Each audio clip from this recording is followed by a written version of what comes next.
And in today's episode, among other things, you'll see this. In China, a company has received official approval to market a brain implant that can be prescribed by doctors there. We'll also see a humanoid machine called Titan, which can operate on its own in the real world. And the CEO of Unitree predicts that humanoids will surpass Usain Bolt in speed in the coming months. And the first 6-ton airplane that takes off vertically and reaches maximum speeds of 550 kilometers per hour has successfully completed its maiden flight. And incredibly, scientists have created a scaled-down human spinal cord and have now renewed hope for a cure for paralysis. Let's understand all of this.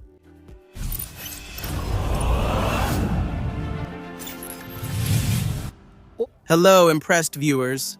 I'm Realidade Impressionante, and you're watching Realidade Impressionante. And there's a technology that already works in more than 180 countries, and that many Brazilians are already using. It's Nomad, and I'll be straight with you, okay? It helps you stop losing money. Nomad converts your money to the currency of the country you're in, whether that's in Brazil or abroad.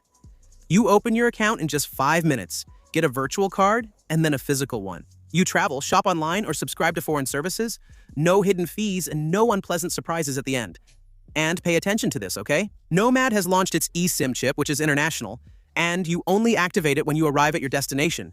It works on Android and iOS and gives you internet in over 30 countries. And if you're a Nomad PES level 1 to 4, you get 1 GB for free. Level 5. The internet is unlimited for 15 days, and Nomad is giving $20 in cash back to new customers. But it's only for those who open an account right now using the code R20 on their first currency exchange. Don't waste time. Open your account using the link in the description, pinned comment, or the QR code on your screen. Get your cash back now and stop spending way more than you need to. And of course, you also help Realidade Impressionante keep bringing you the cutting-edge technologies you always love to see here. Help me and I'll help you, deal? There comes a moment in history when technology stops being just theory and actually starts changing people's lives. And maybe we're exactly at that point right now. For the first time, a Chinese company called Neuroco Medical Technology has received official approval to market a brain implant capable of turning thoughts into real movements. Yes, we're no longer talking about something still in the lab or in early testing like with Neuralink. We're now talking about something that doctors will be able to prescribe. And this device is part of a technology known as Brain-Computer Interface, or BCI. In practice, it works as a direct bridge between the brain and a machine. The system uses electrodes placed on the cerebral cortex, the region responsible for controlling movements, to capture the electrical signals from the neurons. These signals are then converted into digital commands. And then something quite impressive happens. When a person thinks about closing their hand, the system interprets that thought and performs the movement in a robotic prosthesis. No muscles, no nerves working. Just thought and technology. And the most curious thing is that the device is small, about the size of a coin. And it works completely wirelessly. Besides that, it doesn't penetrate brain tissue like Neuralink does. This greatly reduces the procedure's risks. The initial focus is very clear: to restore movement for people with spinal cord injuries, paralysis, stroke, or similar conditions. But this could be just the beginning, because this approval completely changes the game. Until now, brain-computer interfaces were seen as something experimental, restricted to research and clinical trials. Now, they're starting to move into clinical practice, and that's basically what once happened with pacemakers, for example. And this opens doors to something even bigger. In the future, the same technology could be used to restore speech, vision, treat neurological diseases, and maybe even enhance human capabilities. Memory, direct communication between brains, as Elon Musk says, and also controlling machines just with thought. Yeah, I know, talking like this sounds crazy. It sounds like something out of science fiction. But I assure you, it's not anymore. And maybe the most important question now isn't whether this will happen, but rather how far this will go. But turning thoughts into action is just the first step, because the real revolution begins when that action leaves the human body and gains scale in the real world. If before we were talking about controlling machines just with the mind, with thought, now the question takes on a completely different weight. And what if machines start working on their own instead of us humans? A startup called RoboForce has just raised more than $50 million to accelerate exactly this process.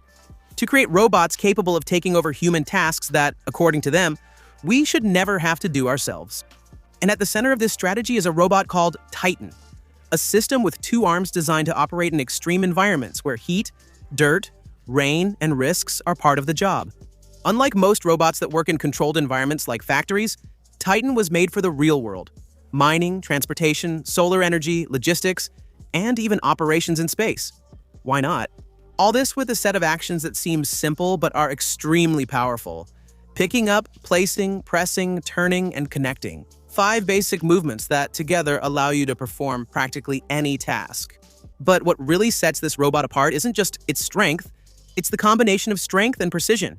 It can handle loads of up to 40 kilograms while maintaining physical control. That's not a trivial thing, because the more weight a system carries, the harder it is for it to maintain precision.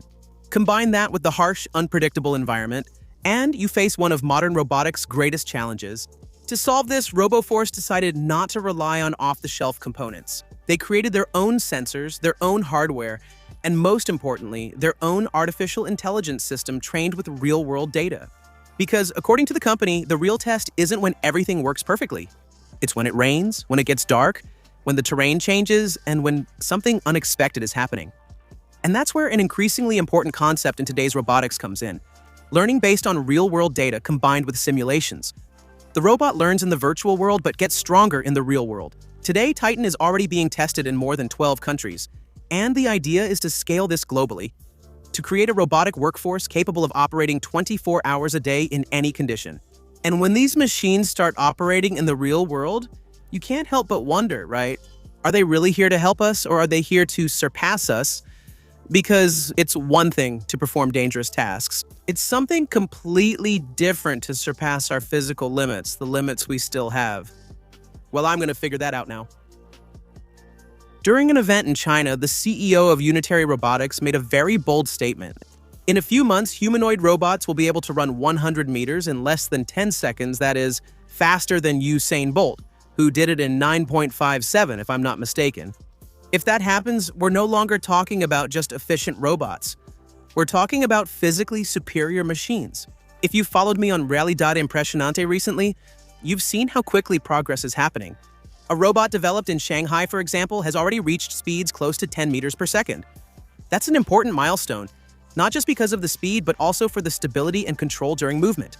Because running fast isn't the biggest challenge. The real problem is making sure it doesn't fall. Today, some of these platforms can already maintain consistent performance in long-distance runs. Unitary itself claims that its robots have already surpassed most of the company's employees in physical endurance. But speed is only part of the story. The real plan is about scale. The company has already shipped more than 5,000 robots to partners in a single year. And now they want to turn this into an ecosystem, like an app store for robots, where developers from all over the world can create skills and install them directly on these machines. And this would completely change the game, because instead of programming robots one by one, you simply update thousands of them at once. Just like what happens with smartphones today. And that's where the next phase comes in, what they call the ChatGPT moment for robotics. The idea is to use video-based models to teach robots to understand our world the way we humans do. This would be done by observing, interpreting, and generalizing. And when that really happens, the impact could be even greater than speed. Because it won't just be a fast robot, it will be a robot that understands, learns, and adapts. And maybe the most impressive detail is at the end of that vision. Robots that start building other robots. Unitary itself is already testing this in its factories, machines assembling parts of themselves, closing the loop that until recently seemed impossible. But strength and speed alone don't solve everything, we know that, because the real world is not predictable. This is where the real challenge starts. Pay close attention to this next part so you can understand. The Rye Research Institute presented a new video where their motorcycle robot, which is being trained to do jumps, somersaults, and moves that resemble professional parkour athletes, performed with great precision.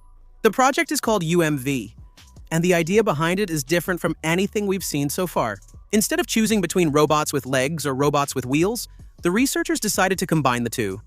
The efficiency of a motorcycle or the jumping ability of a bipedal robot. The result is a hybrid machine capable of traveling over flat terrain with speed, but also able to jump over obstacles, climb structures, and adapt to extreme environments. The most impressive part isn't just the hardware, but how it learns. This robot wasn't manually programmed for each movement. It was trained using reinforcement learning, a type of artificial intelligence where the machine learns through trial and error in millions of simulations. Each action is either rewarded or penalized. And over time, the robot figures out on its own how to move in the most efficient way possible. The result of this is almost surreal. The UMV can jump over obstacles more than a meter high, do somersaults in the air, balance on just one wheel, and adapt its movements in real time. It's basically as if it's thinking while it moves. And there's a detail that makes all of this even more important. This kind of mobility isn't just for demonstration.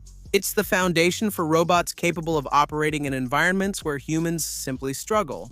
Uneven terrain, natural disasters, danger zones, exploration in extreme environments. And when you put together everything we've seen so far, robots that think, robots that work, robots that overcome physical limits, it becomes clear that the revolution isn't happening in isolated parts.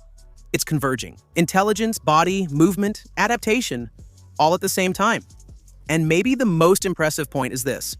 We're no longer just teaching machines to perform tasks. We're teaching machines to move in our world. Not the way we do, but much better than we do. And when machines start living in our real world, they need to understand exactly how they move. At the heart of this mission is Sundar Robotics, which wants to go beyond viral demonstrations. For a long time, home robots were just ideas, prototypes, controlled demonstrations. But now a company is trying to take the next step in all of this, taking a robot out of the lab and into people's homes. The startup Sundar Robotics introduced Memo, a home robot designed to perform everyday tasks like setting the table, loading the dishwasher, and even folding clothes. But what's interesting isn't just what it does, but how it was designed.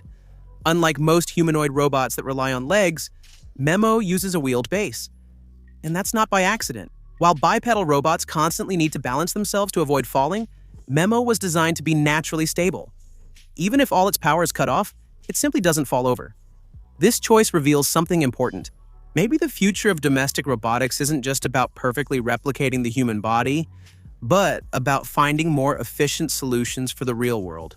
And this environment is much more complex than it seems. Because it's one thing for a robot to work in a lab and something completely different to deal with the unpredictable mess of a real home. Objects out of place, different surfaces, and especially things that don't have a defined shape, like clothes, for example. And this is where the real difference comes in. Memo was trained based on real human data, millions of interactions collected in hundreds of different homes. It's as if the robot is learning directly from people's behavior. This process isn't simple, it may seem so, but it's not.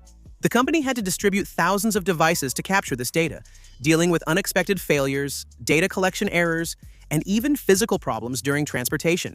But this is part of something much bigger, a new development model where the robot doesn't just learn in simulations, but in the real world.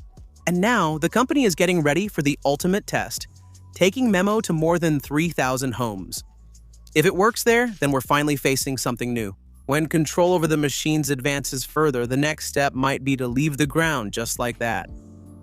While robots are learning to walk, run, and even replace humans in complex tasks, there's another revolution happening in the sky. A Chinese aircraft has just completed its first flight, and it could completely change the way we get around. We're talking here about the Lining R6000, a tiltrotor aircraft that combines two things that until recently seemed incompatible: the vertical takeoff of a helicopter with the range and speed of an airplane. And this isn't just a concept, okay? You can see that it has already flown. Weighing about 6 tons, the R6000 was designed to operate in scenarios where traditional runways simply don't exist. Small cities, mountainous regions, offshore platforms, places where access today is difficult, expensive, or limited. The big difference is in the way it works. During takeoff, its rotors act like helicopter blades, allowing it to climb vertically. But as it gains altitude, they tilt, and the aircraft starts flying like a conventional airplane. The result is impressive. A cruising speed that reaches about 550 km/h, practically double that of a helicopter. And what about the range? This one can go nearly 4 times farther than traditional aircraft. In addition, it can carry loads of up to 2 tons, which further expands its possibilities. But maybe the much more interesting detail is in the design of this aircraft. Unlike other projects, the R6000 uses a system that reduces exposure to engine heat during takeoff. This allows it to operate on regular ships and offshore platforms without the need for special adaptations. In practice, this opens the door to a new air transport network, more flexible, faster, and much more accessible. With applications ranging from regional transport to rescues, firefighting, and emergency operations, what this aircraft can do is part of something bigger. A new market that is emerging below 1,000 meters in altitude, where drones, helicopters, and hybrid aircraft are beginning to share the same space. A sector that could move hundreds of billions of dollars in the coming years. But while we expand the world around us, the biggest transformation still happens within us. It's the fact that spinal cord injuries, for the most part, are still something the body simply can't recover from. But this limit may be starting to disappear. Scientists at Northwestern University have developed what may be the most advanced model of the human spinal cord ever created in a laboratory. This is a miniature version grown from stem cells, a living tissue capable of almost perfectly mimicking what happens inside the human body. And the most impressive thing is that they not only created this structure, they intentionally damaged it, thus reproducing real injuries, such as cuts and compressions, to observe exactly how the tissue reacts. The result was eerily realistic. Cell death, inflammation, and the formation of scars that block nerve regeneration. That's exactly what happens in a serious injury in real life. But that's when the most surprising part came. The researchers applied an experimental therapy known as dancing molecules, a type of treatment that, when injected, forms a microscopic gel made up of nanofibers that mimic the natural structure of the spinal cord. These structures create an ideal environment for neurons to grow back there, and the result was something that, until recently, seemed impossible. The scar practically disappeared and the neurons started to regenerate, forming connections again, as if the tissue was rebuilding itself.